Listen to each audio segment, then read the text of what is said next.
ওয়ামান আহসানু কাওলাম মিম্মান দাআ ইলাল্লাহ ওয়া আমিলা সালিহান ওয়া ক্বালা ইন্নানি মিনাল মুসলিমিন।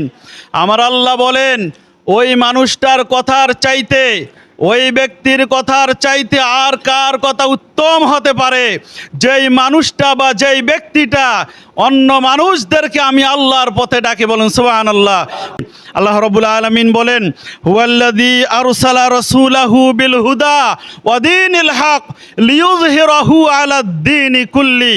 আমার আল্লাহ পরিষ্কার করে দিলেন, তিনি সেই সত্তা যিনি তার রাসূলকে সত্য দিন সহকারে পাঠিয়ে দিয়েছেন। আমরা চাই শুধু গোপালপুর ইউনিয়নে নয়, গোটা বাংলার জমিনে ইসলাম কায়েম হবে, কোরআন দিয়ে সংসদ চলবে, কোরআন দিয়ে আদালত চলবে, কোরআন দিয়ে ব্যবসা বাণিজ্য চলবে, কোরআন দিয়ে ব্যাংক চলবে, কোরআন দিয়ে অর্থনীতি চলবে। এটাই তো আমরা চাই।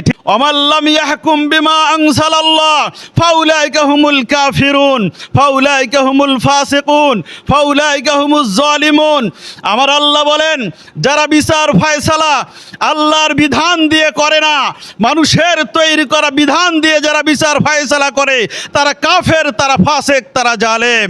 আমরা কাফের হতে চাই না, আমরা ফাসেক হতে চাই না, আমরা জালেম হতে চাই না, আমরা মুমিন মুসলমান হতে চাই। ঠিক কিনা?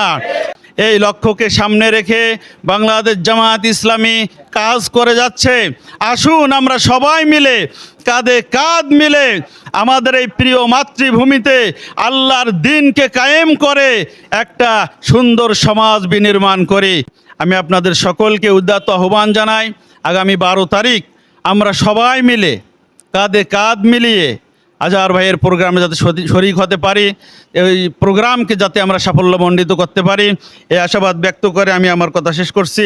ওয়া আখিরু দাওয়ানা আলহামদুলিল্লাহি রাব্বিল আলামিন। আসসালামু আলাইকুম ওয়া রাহমাতুল্লাহ।